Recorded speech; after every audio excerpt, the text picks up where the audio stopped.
السلام علیکم جی، میں ہوں فیصل عباس اور میرے ساتھ صدیق جان صاحب موجود ہیں۔ صدیق جان صاحب، یہ قاضی فائزہ صاحب پر الزامات لگ رہے ہیں کہ مبارک ثانی کیس کا فیصلے کے حوالے سے کسی اہم شخصیت نے جو ہے وہ نے کہا کہ یا تو آپ اپنا فیصلہ واپس لیں یا پھر استعفیٰ دے دیں۔ کیا خبریں ہیں اس حوالے سے؟ یار دیکھیں، مسئلہ یہ ہے کہ یہ بہت بڑا ایک معاملہ ہے جس پہ چیزیں چل رہی ہیں، الزامات بھی ہیں، دعوے بھی ہیں، کوئی انکشافات کہتا ہے۔ اب یہ کسی واٹس ایپ گروپ میں یہ ڈسکشن ہوئی، بتایا گیا کہ کسی واٹس ایپ گروپ میں یہ ڈسکشن ہوئی جس میں کسی نے ایک خبر ڈال دی کہ قاضی پہلے کسی نے کہا کہ جی اسٹیبلشمنٹ کی جانب سے قاضی فیصل صاحب کو یہ پیغام دیا گیا ہے کہ چیزیں بہت خراب ہو گئی ہیں، چیزیں ہم بھی کنٹرول نہیں کر پائیں گے اور آپ جو ہے نا وہ اپنا فیصلہ واپس لیں۔ اور دوسرا پھر کسی نے کہا نہیں جی وہ میرے پاس متضاد خبر ہے، اور کیونکہ پہلے کسی نے لکھا کہ ایک طاقتور شخصیت نے ان کو پیغام دیا، تو وہ طاقتور جب آتا ہے تو وہ اسٹیبلشمنٹ، اس میں ہمارا ذہن اسٹیبلشمنٹ کی طرف جاتا ہے۔ بالکل۔ پھر کسی نے کہا نہیں جی ان کی اہلیہ نے ان کو کہا کہ آپ جو ہے نا وہ یا یہ فیصلہ واپس لیں جتنے آپ کو تھریٹس ہیں، اور پھر ایک وہ افسوسناک واقعہ بھی ہوا جو بتایا گیا کہ بیکری میں ایک ہوا۔ تو ان کی اہلیہ نے ان کو دوسرا یہ وہ اسی واٹس ایپ گروپ میں یہ ڈسکشن چلی کہ ان کی اہلیہ نے ان کو یہ کہا کہ آپ یا یہ فیصلہ واپس لیں اور اس چیپٹر کو کلوز کریں، یا پھر آپ مستعفی ہوں اور ہمیں ٹائملی جو ہے وہ بیرون ملک چلے جانا چاہیے۔ لیکن ان دونوں چیزوں کے کوئی ایویڈنس نہیں ہے کسی کے پاس۔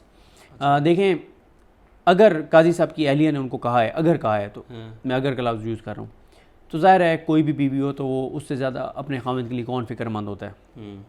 بالکل۔ اور دوسری بات یہ ہے کہ ایک چیز اور آپ دیکھیں گے، اس سارے معاملے میں قاضی صاحب کے ساتھ کوئی بھی نہیں کھڑا ہوا۔ مثلاً آپ دیکھیں کہ حکومت سب سے پہلے تو نون لیگ کو کھڑا ہونا چاہیے تھا، حکومت اور نون لیگ کو۔ کیا شہباز شریف کھڑے ہوئے قاضی صاحب کے ساتھ؟ کیا میاں نواز شریف کھڑے ہوئے؟ کیا مریم نواز کھڑی ہوئیں؟ کیا اعظم نذیر تار کھڑے ہوئے؟ نہیں کھڑے ہوئے۔ کیا نون لیگ کی پارلیمنٹ کھڑی ہوئی؟ نہیں کھڑی ہوئی۔ جب یہ کھڑے نہیں ہوئے، نون لیگ کھڑی نہیں ہوئی، بلکہ نون لیگ نے کھڑا کیا ہونا تھا، نون لیگ تو الٹا قاضی صاحب کے خلاف کھڑی ہو گئی۔ جب وزیر اعظم نے یہ کابینہ میں بیٹھ کے اور اس فیصلے کو مسترد کیا، ایک دم مسترد ہی کیا نا، کہ ریویو دائر کرنے کا مطلب کیا ہوتا ہے کہ آپ مسترد کر رہے ہیں، اچھا، یا آپ تصحیح کی درخواست دینا وہ آپ اس کو مسترد کر رہے ہیں اور آپ اسے اختلاف کر رہے ہیں، آپ اس کو نہیں مان رہے، تو یہ چیز ہے۔ اب نون لیگ قاضی صاحب کو چھوڑ گئی، حکومت چھوڑ گئی، شہباز شریف چھوڑ گئے، شریف خاندان چھوڑ گیا، پیپلز پارٹی نے ان کے حق میں کوئی بیان نہیں دیا، ایون کہ جو لبرلز ہیں انہوں نے کوئی بیان نہیں دیا، ایون کہ جو ان کے حامی صحافی ہیں انہوں نے کوئی ایسی چیز نہیں کی ان کے حق میں۔ پھر اسی طرح سے کوئی اور کہیں سے کوئی آواز نہیں آئی، میڈیا نے کوئی ان کو سپورٹ نہیں کیا۔ اب جب کوئی بھی ان کے ساتھ نہیں کھڑا ہوا قاضی صاحب کے ساتھ، تو اب دو ہی چیزیں ہیں نا، ایک یہ ہے کہ انہوں نے خود کہا 20-25 بار کہا کہ میں انسان ہوں، غلطیاں ہوتی ہیں، انسان خطا کا پتلا ہے، اور انہوں نے تسلیم کر لیا کہ ہم سے غلطی ہوئی ہے۔ اب ایک چیز تو یہ ہے کہ اس لیے کوئی ان کے ساتھ کھڑا نہیں ہوا کیونکہ ان کا فیصلہ غلط تھا، تو کھڑا نہیں ہونا چاہیے تھا، نون لیگ کو یا کسی کو کھڑا نہیں ہونا چاہیے تھا۔ لیکن کاؤنٹر دوسری اس کی یہ ہے کہ جب آپ قاضی صاحب کو یہ کہتے ہیں کہ قاضی صاحب کھڑے ہو جاتے اور یہ فیصلہ نہ واپس لیتے اور ڈٹ جاتے، لڑ جاتے اور یہ کر دیتے وہ کر دیتے، تو آپ میں سے کون ان کے ساتھ کھڑا ہوا ہے؟ اگر یہ بات ہم مان لیں کہ ان کی جو اہلیہ ہیں، جو ایک دعوے کیے جا رہے ہیں کہ ان کی اہلیہ نے ان کو کہا کہ یا تو آپ استعفیٰ دے دیں اور ٹائملی ہم ملک چھوڑ جاتے ہیں، یا نہیں رہا جا سکتا، یا یہ ہے کہ آپ جو ہے یہ فیصلہ واپس لیں، تو پھر ظاہر ہے انہوں نے یہی کرنا تھا جب کوئی ان کے ساتھ کھڑا نہیں ہوا۔ دوسرا دیکھیں، مسئلہ یہ ہے کہ قاضی صاحب کو جوڈیشری کے اندر سے کہیں سے کوئی سپورٹ نہیں ملی۔ جب عرفان سعادت خان صاحب نہیں بیٹھے سیکنڈ ریویو میں ساتھ، تو یہ بھی بڑا حیران کن ہے۔ تو اس لیے قاضی صاحب کے ساتھ یا تو سارے کھڑے ہوتے، آپ کیوں تانے دے رہے ہیں آپ قاضی صاحب کو کہ قاضی صاحب آپ ڈٹ جاتے، لڑ جاتے، یہ کر دیتے وہ کر دیتے۔ یہ باتیں کہنا آسان ہوتی ہیں، اور جب ایک بیانات جتنے خوفناک آ رہے تھے اور پھر اس کے اوپر حکومت نے کوئی کارروائی بھی نہیں کی، کارروائی کی بھی تو وہ فرضی کی۔ پہلے کہا کہ وہ جنہوں نے 1 کروڑ روپے دینے والی دھمکی دی تھی وہ گرفتار ہو گئے ہیں، بعد میں پتہ چلا وہ جھوٹ ہے۔ پھر دوسرا یہ جو کہا جاتا ہے کہ اسٹیبلشمنٹ نے ان کو کہا، دیکھیں مسئلہ یہ ہے، ہو سکتا ہے انہوں نے کوئی انٹیلیجنس رپورٹس بھجوائی ہوں قاضی صاحب تک، ہو سکتا ہے، یہ اس کو میں امکان ظاہر کر رہا ہوں کہ وہ انٹیلیجنس رپورٹس قاضی صاحب کو یہ بھجوائی گئی ہوں جس میں قاضی صاحب کو بتایا گیا ہو کہ سر مثلا اتنے لاکھ مساجد ہیں اور ان میں سے اتنی لاکھ مساجد میں جمعے کے اوپر یہ بات کی گئی ہے، کیونکہ میں نے کچھ ایسی پوسٹیں دیکھی کہ جن مساجد میں مبارک ثانی کیس پہ بات نہیں ہوئی اور اس کو کنڈیم نہیں کیا گیا، ان مساجد کے جو خطیب ہیں ان کے خلاف کمپین چلی، بہت تنقید ہوئی ان کے خلاف، ان کو ٹارگٹ کیا گیا کہ دیکھیں جی انہوں نے بات نہیں کی اور یہ وہ، اور بڑی ان کے خلاف کمپین چل پڑی. تو اس لیے جب کوئی کھڑا نہیں ہوا تو، اور ایک سینسٹیو بھی تھا نا، آپ پورے پاکستان میں دیکھیں، آپ دیکھیں اس دن پورا پاکستان بند تھا ایک طرح سے، ایسے ہی ہے، ٹھیک ہے، پورا پاکستان اس طرح سے کہ آپ نے لاہور اسلام آباد والی موٹر وے کلر کار سے بند کر دی. اب دیکھیں وہ لوگ اتنی تکلیف میں تھے جن کو آپ نے وہاں سے موٹر وے سے اتار دیا، آگے گئے انہوں نے واپس بھیج دیا. ریڈ زون پورا سیل تھا اس دن، کس طرح سے ضلالت ہوئی، کس طرح سے چیزیں ہوئیں، سارے معاملات. تو پورے ملک کے اندر جو ہے وہ صورتحال بڑی کشیدگی والی تھی. تو اس لیے کنفرم خبریں کسی کے پاس نہیں ہیں کہ قاضی صاحب کو اسٹیبلشمنٹ نے کہا نہیں کہا، انہوں نے انٹیلیجنس رپورٹس بھیجی، انہوں نے اپنا بندہ بھیجا جو انہوں نے ملا، یا حکومت کے ذریعے پیغام دیا، یا ان کی اہلیہ نے انہیں کو مشورہ دیا، یہ کسی کو یہ تو نہیں پتہ.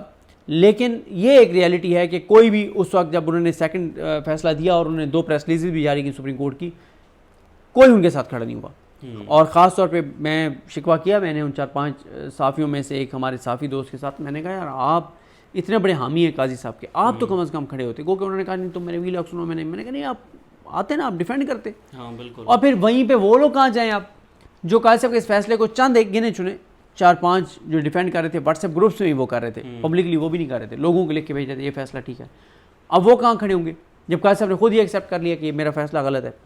اب ویسے تو انتظار ہے تفصیلی فیصلے کا کہ تفصیلی فیصلے میں وہ کیا کریں گے، کیونکہ ایک مشورہ دیا تھا امین الدین خان صاحب نے، انہوں نے کہا تھا کہ ہمیں صرف بیل کی حد تک رہنا چاہیے کہ بیل بنتی ہے یا نہیں بنتی، جو کہ انہوں نے کہا کہ ہمارے سب سے بنتی ہے، بیل دے دیں اس کو، لیکن اس کے علاوہ جتنے پیراگراف ہیں، جتنا کچھ ہے وہ سب کچھ ڈیلیٹ کر دیا جائے.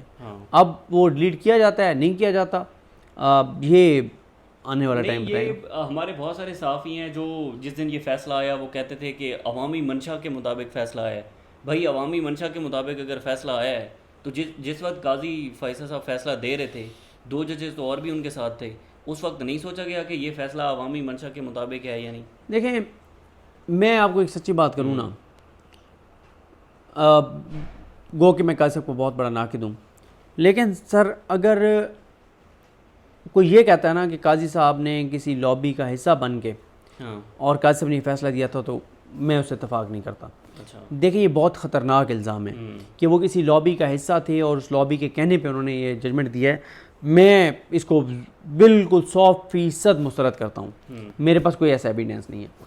ہاں یہ ضرور ہے جو کہ ہے کہ قاضی صاحب جو ہے وہ ہر معاملے میں دانشور بنتے ہیں، ہر معاملے میں قرآنی آیات کا حوالہ، حدیث کا حوالہ، بلکہ انہوں نے وہاں بھی کہا، اور میری اطلاع ہے کہ جب وہ علماء سے چیمبر میں ملے تو انہوں نے وہاں پہ بھی علماء کو یہ بات کہی اور کہا کہ جناب پاکستان کی 77 سالہ تاریخ میں کیا کوئی ایسا چیف جسٹس مجھ سے پہلے آیا ہے جو اپنے ہر عدالتی فیصلے میں جو ہے وہ قرآنی آیات کا حوالہ دیتا ہو جتنا میں دیتا ہوں. تو پھر انہوں نے اوپن کورٹ میں بھی کہا تھا کہ یہاں پہ یو کے اور یو ایس کے تو حوالے دیے جاتے ہیں، دین کے حوالے نہیں دیے جاتے. اور انہوں نے اپنا کہا کہ میں قرآن مجید کے حوالے دیتا ہوں، احادیث کے حوالے دیتا ہوں، فقہ کے حوالے دیتا ہوں، اور یہ انہوں نے قاضی صاحب نے کہا تھا. تو میں آپ کو اپنی رائے سارے پہ دے چکا ہوں. ٹھیک ہے جی، بہت بہت شکریہ صدیق جان صاحب ہمارے ساتھ موجود تھے. مزید تفصیلات آپ کے ساتھ شیئر کرتے رہیں گے. ہمیں اجازت دیجیے، اللہ حافظ. بہت شکریہ فیضان اپنے چینل پہ بلانے کا. دیکھیں 184(3) میں تو جوریڈکشن سپریم کورٹ نے ایکسرسائز کی ہے اور اس کی 3 مثالیں ہیں. ایک تو Sindh high court bar association والا کیس ہے، یہ رپورٹڈ ہے PLD 2009 سپریم کورٹ 879 پیج کے اوپر. اس میں ٹکا اقبال کیس میں جو جوریڈکشن ایکسرسائز کی تھی اس کو نل اینڈ وائڈ ڈکلیئر کیا تھا. اس کے علاوہ ایک ججز کی پینشن والا ایشو ہے، وہ ججمنٹ رپورٹڈ ہے PLD 2013 سپریم کورٹ 829 پیج کے اوپر اور یہ انور ظہیر جمالی صاحب کی ججمنٹ ہے. اس سے پہلے ایک ججمنٹ ہے منیر خان صاحب کی، وہ رپورٹڈ ہے PLD 1994 سپریم کورٹ 885 صفحے پہ. اس میں بھی تمام ریمیڈیز ختم ہو گئی تھیں اور سپریم ایپلیٹ کورٹ نے بھی سزائے موت بحال رکھی تھی، لیکن سپریم کورٹ نے وہ اختیار استعمال کرتے ہوئے اس کو ختم کر دیا تھا موت سزا کو. تو یہ 184(3) کی جوریڈکشن تو ایکسرسائز کر سکتے ہیں، اور وہ بھی by their own suo motu power exercise کرتے ہوئے.